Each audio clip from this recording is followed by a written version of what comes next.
My parents lied about my college fund and spent everything on my brother, so I cut them off, and now they beg me for help. I'm a 27-year-old guy, and for as long as I can remember, I trusted my parents with my future. Growing up, I wasn't the kid who asked for much. I did my homework, helped around the house, and took pride in knowing I was responsible. My parents always told me that hard work pays off, and the biggest reward would come when I went to college. They promised me a fund specifically set aside for tuition, dorms, books, everything I would need to build a future they said I deserved. I clung to that promise like a lifeline, imagining my first day on campus, the independence, and the sense of finally proving myself. Meanwhile, my younger brother Jake was treated like he could do no wrong. He'd forget homework, leave his room a mess, and complain about chores. Yet my parents were constantly praising him for every little thing. Jake's creative, you know.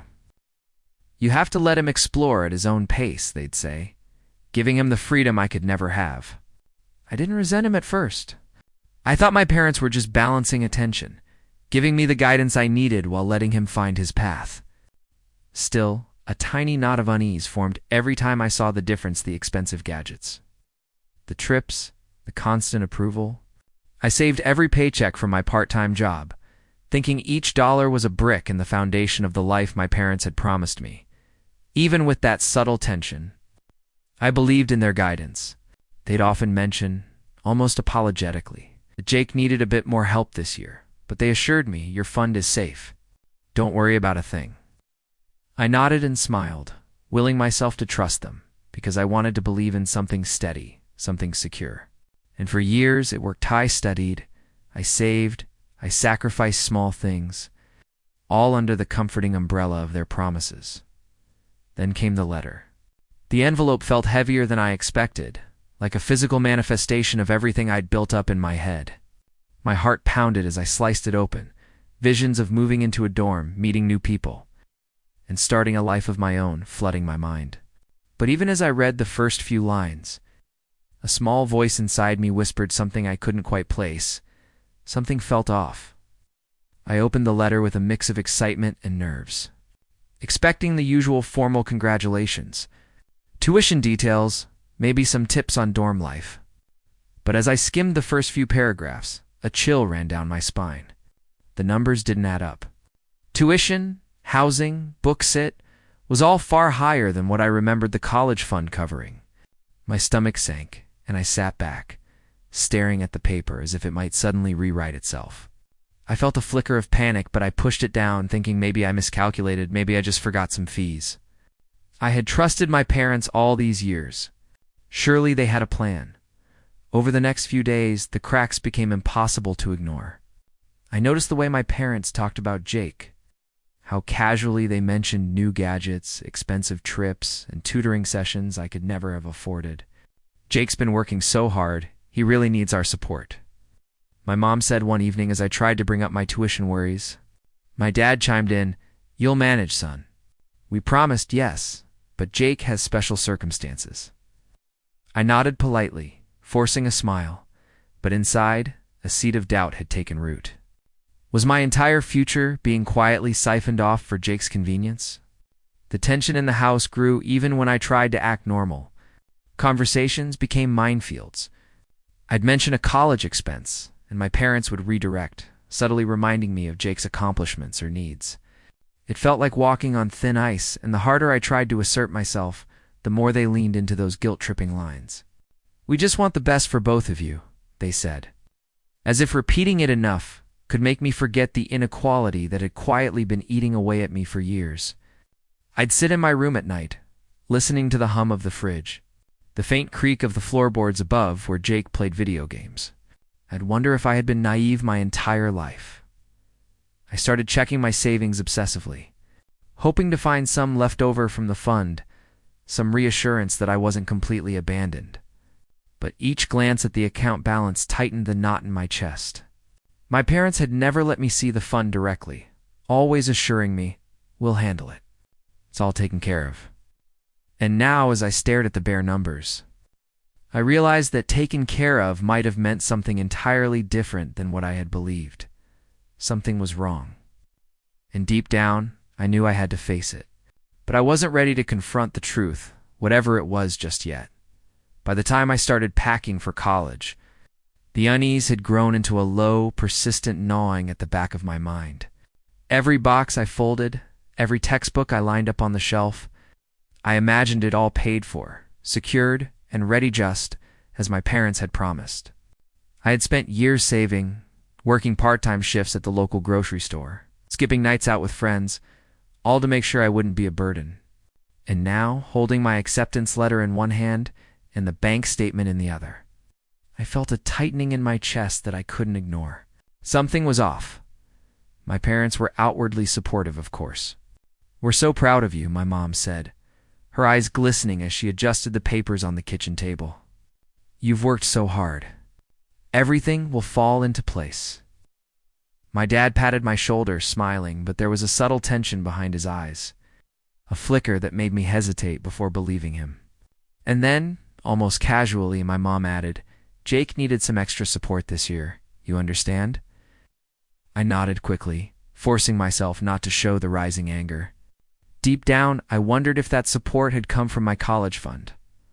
I tried to focus on the positives. I had good grades, a clear path, and a dream I had fought for since high school. The dorm room in my mind was furnished with ambition and hope, a little sanctuary I had earned.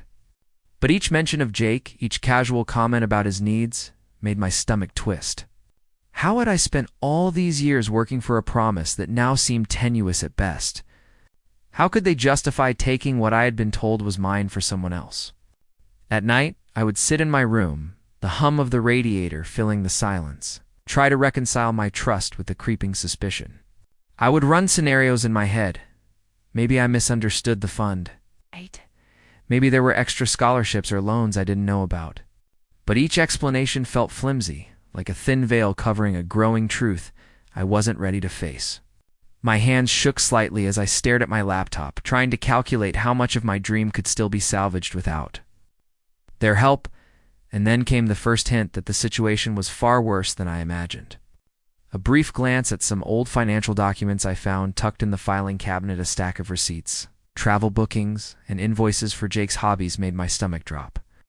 My parents hadn't just shifted some money around. The reality of what they'd done hit me like a punch to the gut. I wanted to look away, but I couldn't. Something was about to break, and I had no idea how I was going to survive the truth that was coming.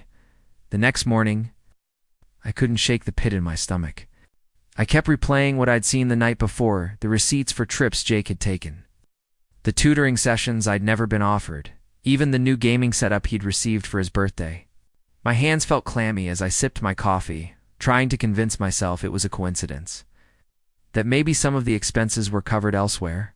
But the more I thought about it, the more the pieces refused to fit together. My college fund, the one I had trusted my parents with for years, wasn't just a little short. It was gone. I decided to approach them cautiously at breakfast. "Mom, Dad, can we talk about the college fund?" I asked, my voice quieter than I intended. My mom looked up, her eyebrows raised. "Of course, sweetheart. What's on your mind?" My dad stirred his coffee, avoiding eye contact. "It's just, the numbers don't add up. I thought the fund would cover tuition and housing, but it seems like it's barely half what I need." "Honey," my mom said, her tone warm, soothing. "We had to help Jake with some unforeseen expenses. You know how kids are always needing a little extra support?" I felt my stomach drop. "Unforeseen expenses," I repeated, trying to keep my voice calm. "Like what? His tutoring? His trips? His gadgets?" My dad finally looked up, a tight smile on his face. "We did what we thought was best for the family. You'll manage, son. You've always been responsible. Don't worry about a thing." Their words were soft, but there was no apology, no acknowledgement of betrayal, just excuses wrapped in gentle tones. I wanted to shout, to throw the coffee mug across the kitchen, but I sat frozen, gripping the edge of the table. The reality of their manipulation was sinking, and this wasn't a simple mistake. They had chosen Jake over me, systematically diverting my future for his comfort and advantage. The house, usually warm and safe, felt colder.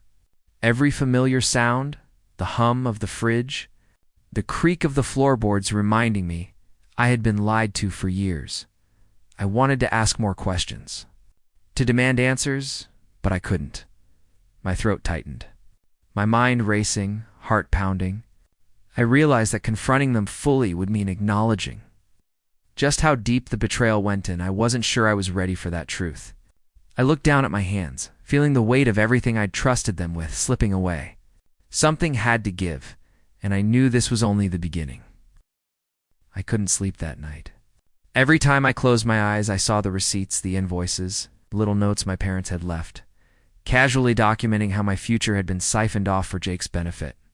Anger bubbled under my ribs, sharp and bitter, mixed with disbelief. How could the people who raised me, the ones I'd trusted blindly, do this? We did what was best for the family, they had said, as if my dreams and sacrifices didn't matter at all. The next morning, I decided I had to confront them head on.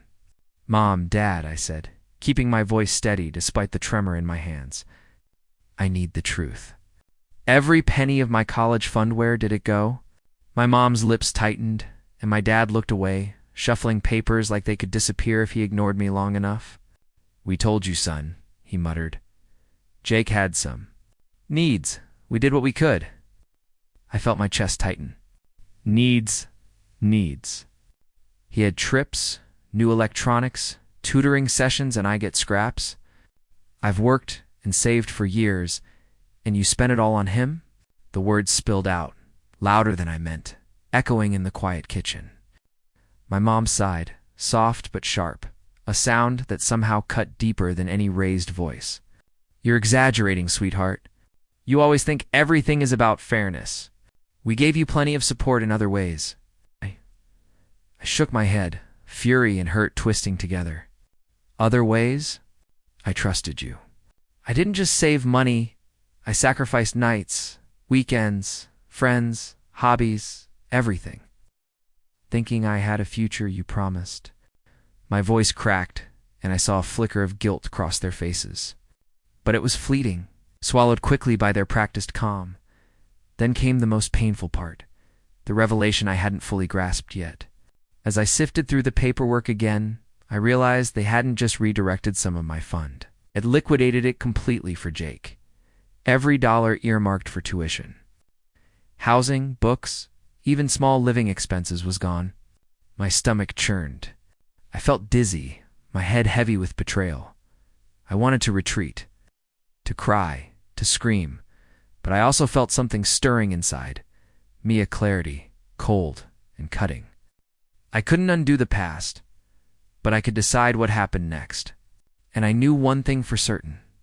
I would never allow myself to be manipulated again. My jaw tightened as I backed away from the table. Staring at the walls I'd once called safe, now feeling suffocatingly small, something had to change. And the moment to act was coming sooner than I thought. It was a few days later when I finally got the confirmation I had dreaded and half expected. I had asked an old family friend, someone who had helped manage minor accounts in the past, to look over the documents with me. I didn't want to believe it, but when I saw the full ledger, every hidden transfer, every expense tied to Jake, the truth hit me like a gut punch. My parents hadn't just helped him. They had intentionally taken the money I'd been promised, liquidated my college fund entirely, and spent it on luxuries for Jake. Every night I had saved, every part-time shift I had worked, every small sacrifice, it was all gone. I felt my chest tighten, my fingers numb as I gripped the paper. Anger, disbelief, and a raw, burning hurt surged together. How had they justified this to themselves? How had they looked me in the eyes, smiled, reassured me, and lied so effortlessly? I wanted to scream, to throw something across the room, but my body froze. Betrayal had a weight I hadn't expected, heavier than any physical pain. When I finally confronted them again, my voice was low, steady, but deadly calm. "I've seen the accounts. You didn't just spend it, you stole it. You chose him over me every single year." My mom's eyes widened, her usual soft expression faltering. "It's not like that," she whispered, but I could hear the tremor in her voice, the slight stammer that betrayed her practiced composure. My dad tried to interject. "Son, you're misunderstanding," but I cut him off. "Misunderstanding? Do you know what it feels like to trust someone your entire life, to save, to sacrifice, only to find out they lied to you for their favorite child?" My voice shook now, a mixture of rage and heartbreak. The kitchen felt smaller, darker, as if the walls themselves were closing in, amplifying the magnitude of their betrayal. For the first time, I truly realized I couldn't trust them. The foundation of my life, the one I had built on loyalty, obedience, and faith in my family, was rotten. I felt an icy resolve settle over me, sharper and clearer than any emotion I'd felt before. I wouldn't just accept this. I wouldn't beg for scraps or forgiveness. I would reclaim control, even if it meant cutting them out entirely. But first, I needed to figure out exactly how deep their lies went and whether any part of my future could still be salvaged. And as I stared at them across the kitchen table, I knew that the family I thought I knew had changed forever. The next week was a haze of frustration, sleepless nights, and endless calculations. I sat in my room staring at spreadsheets, tuition bills, and student housing costs, trying to figure out how to piece together a plan without the money that was supposed to be mine. The gnawing anxiety wouldn't let me sleep. Every time I closed my eyes, I saw Jake laughing in our living room, headphones on, oblivious to the storm brewing in me. The contrast between his carefree life and the crumbling foundation of my own made my chest tighten until it was hard to breathe. I tried to reach out for help elsewhere, distant relatives, even small scholarship offices, but the answers weren't immediate, and the reality of deadlines loomed closer. Each rejection, each delay, pushed me further down, closer to a place where despair felt permanent. I would lie awake listening to the hum of the refrigerator, muffled sounds of my parents' voices in the other room, and feel my confidence erode. The house that had been my sanctuary felt like a cage. And then came the guilt. For years I had believed in their guidance, sacrificed for their approval, and trusted them to do right by me. And now, when I needed them most, I realized the truth. They didn't. I was completely alone in this fight. My parents' faces, once comforting, now haunted me with their calm, dismissive lies. "You'll manage," they had said. How could anyone manage this level of betrayal? One night, after a particularly long day of running numbers and trying to salvage my plans, I sat on my bed and just stared at the ceiling. My stomach churned, my hands trembled. I felt a hollow pit where hope used to live. I had never been so raw, so exposed, so powerless in my entire life. And yet, beneath the despair, a faint ember of determination flickered. I realized that my future was no longer in their hands. It had always been mine to fight for. But first I needed distance, clarity, and a plan to reclaim what they had stolen. I didn't know how yet, but I knew one thing. I wouldn't let them manipulate me any longer. And as I lay there, staring at the shadows creeping along my walls, I knew that the moment of confrontation, the moment where everything would change, was coming.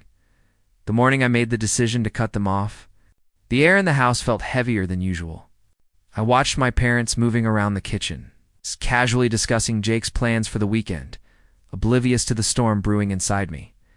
Every word they said, every careless glance at Jake, felt like a reminder of how completely they had disregarded me. I realized then that trust, once broken this deeply, could not simply be repaired with apologies or excuses. It was Ganand. I had to reclaim my life without it. I started by setting clear boundaries. No more shared finances, no more discussions about money, no more empty reassurances. I quietly redirected my focus to myself, applying for scholarships, finding part-time work that fit around my college schedule, and calculating every single dollar I could secure independently. For the first time in years, I felt a strange mixture of fear and exhilaration. Fear of the uncertainty ahead, and exhilaration at finally taking control of my own future. The hardest part was the emotional detachment. Every time my mom tried to casually ask about my plans, I forced myself to answer with neutral, measured words. "I've got it covered," I said more times than I could count, feeling a cold resolve settle over me. My dad tried subtle guilt trips. "We only want what's best for you." But I no longer gave them the satisfaction of an emotional reaction. I listened, acknowledged, and then moved on. It wasn't easy. There were moments when I questioned myself, when I wondered if I was being too harsh, too unforgiving. But each time I thought of the fund, the years of sacrifice, and the blatant favoritism toward Jake, the ember of anger reignited. I realized that this wasn't just about money anymore. It was about respect, autonomy, and finally asserting that I would no longer be manipulated by the end of the week. My boundaries were clear. My plan was in motion. And my parents began to notice. Their once-in-question control over my life was slipping. I watched as confusion and a hint of panic crossed their faces. Realizing that, for the first time, I wasn't following their rules, the house, which had always felt suffocating, began to feel like a stage for my independence. And as I packed my backpack for the evening shift at my part-time job, I felt a flicker of anticipation. Something was shifting, and the next move was mine. It didn't take long for my parents to realize the shift had happened. A week after I drew the first lines in the sand, my mom appeared at my bedroom door, her voice unusually soft. "Sweetheart, we need to talk," she said, eyes glistening, lips trembling slightly. I could hear the underlying panic beneath the practiced tone. My dad hovered in the hallway, his arms crossed, trying to appear composed but failing. They were used to me bending, yielding, trusting, but now I was a wall they couldn't penetrate. They started with apologies, tentative and forced, almost rehearsed. "We didn't realize how much you'd been struggling," my mom said, her hands wringing. "We made mistakes. Please, we need your help now." My stomach turned at the words. After everything, the lies, the betrayal, the stolen fund, they had the audacity to come begging. My mind raced through the years of sacrifice, of silent obedience, of believing in them. While Jake lived a charmed life, I felt a swirl of conflicting emotions. Part of me wanted to lash out, scream all the hurt I'd swallowed for so long. Another part wanted to walk away, leave them to the consequences of their choices. But I didn't. I stayed calm, measured, letting the weight of their guilt hang in the air. "What kind of help do you need?" I asked finally, my tone deceptively neutral. My mom faltered, my dad hesitated, and I realized the power had shifted. The house, which had always felt suffocating with control and favoritism, now felt different. The air was heavy with their desperation, and I could finally breathe. I listened as they laid out bills, debts, and requests, each one highlighting the dependency they had taken for granted for so long. Every detail reminded me of the years I had been overlooked, ignored, and manipulated, and in that moment, a new resolve settled over me. I would help only on my terms, if at all. The power dynamics had reversed, and for the first time, I could see the full scope of my agency. I leaned back, watching them flounder, realizing that this wasn't just about money anymore. It was about proving to them, and to myself, that I was no longer a pawn in their game. But the question lingered. Heavy and sharp, how far would I let them fall before I finally walked away completely? I finally decided to speak, and when I did, it was like a dam breaking. "I will help, but on my terms," I said, my voice steady, every word deliberate. Their faces flickered with shock, disbelief, and even a hint of fear. They had never seen me assert myself like this before. For years I had been the obedient son, the silent sufferer, the one who quietly absorbed favoritism and manipulation. Now I was dictating the terms, and it rattled them in a way that felt almost satisfying. I laid out clear boundaries. No more unconditional access to my money, no more guilt tripping, and no more lies. Every dollar I chose to give would be accounted for, documented, and strictly for essentials, not luxuries. Not Jake's whims, not for covering mistakes of their own making. My parents opened their mouths to protest, but I held up a hand. "I've seen the accounts. I know what happened. There will be no more exceptions." For the first time, the power in our relationship had shifted entirely. I reveled quietly in it. As I spoke, I noticed the subtle cracks forming in their composure. My mom's hands shook slightly as she clasped them together. My dad avoided my gaze, a tension in his jaw that hadn't been there before. They were used to controlling me, to redirecting my anger with soothing words or guilt, but that didn't work anymore. The fear, the uncertainty, the realization that I no longer needed them, it was intoxicating. Even if I didn't fully allow myself to enjoy it, I felt a strange sense of liberation. No longer was I at the mercy of their favoritism or manipulation. Every demand they had made, every casual dismissal of my dreams, now hung heavily in the air. And though the anger still simmered beneath the surface, it was tempered by the knowledge that I had reclaimed control, that I had finally leveled the playing field as I left the room that evening. Walking past Jake, who was oblivious, headphones on, I felt a quiet, almost imperceptible shift in the house.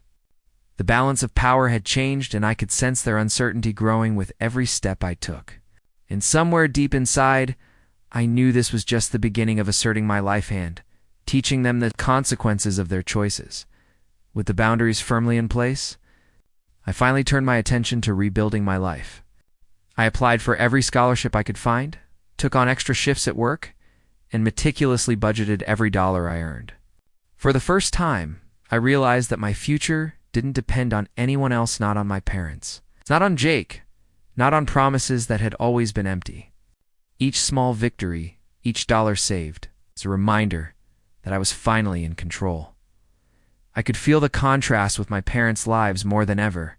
While I was clawing my way toward independence, they remained reliant on me, suddenly aware of the fragility of their own comfort, the guilt-tripping, the casual dismissals they no longer had power over me.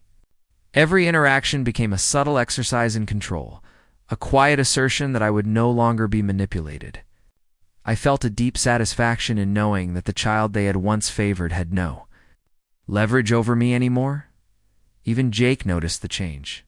He tried subtly at first to sway me with small requests and the usual charm that had worked in the past. But I no longer responded the way I used to. I was firm but fair, enforcing the rules I had set. It was strange to watch him realize that his usual tactics, the flattery, the whining, the appeals to mom and dad, were useless. I felt a mixture of relief and vindication. Emotionally, I felt stronger than I had in years. The betrayal that had cut so deep now fueled me rather than crushed me.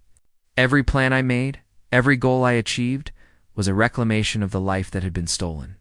I felt pride, clarity, and a sense of purpose I had never experienced before. And yet, as I looked back at my parents, still fumbling to regain control and still dependent on me in ways they had never anticipated, I felt the faint stirrings of a final satisfaction and inevitable reckoning for the choices they had made. I knew the moment was approaching when the past, the lies, and the favoritism would collide with the reality that I was no longer theirs to manipulate.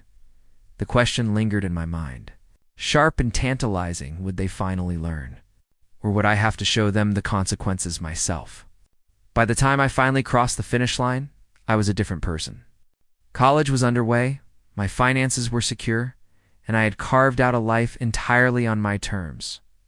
The sleepless nights, the part-time jobs, the careful budgeting, it had all paid off.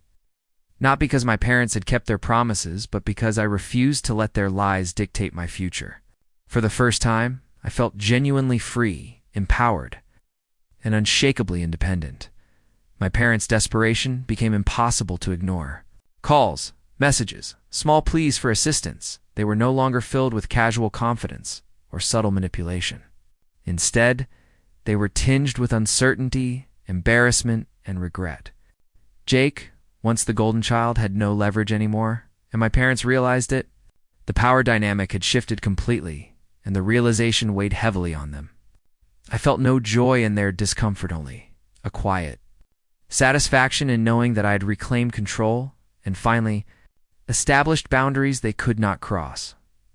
There were moments when I reflected on everything that had happened, the stolen fund, the favoritism, the lies, and the years of silent obedience. I could feel the old anger still lingering, but it was tempered now by strength and clarity. I had been wronged, yes, but I had also grown stronger than I ever could have imagined. Every challenge, every betrayal, had forged a version of me that was independent, resilient, and unafraid to stand up for what was mine. The final twist came quietly. My parents, humbled and entirely dependent on me in ways they never anticipated, sent a tentative message one afternoon, a small request for guidance framed as an apology. I read it carefully, felt the old wounds twinge, and then made a choice. I responded briefly, setting clear boundaries and walking away from the manipulation for good. No lectures, no arguments, no emotional bargaining, just peace. As I closed my laptop and leaned back in my chair, I felt a profound sense of closure. I didn't just reclaim my college fund, I whispered to myself. I reclaimed my life, and they had to face the consequences of their lies. The house was quiet. The future was mine, and for the first time, I realized that empowerment didn't come from revenge. It came from standing tall, taking control, and refusing to let anyone steal your life again.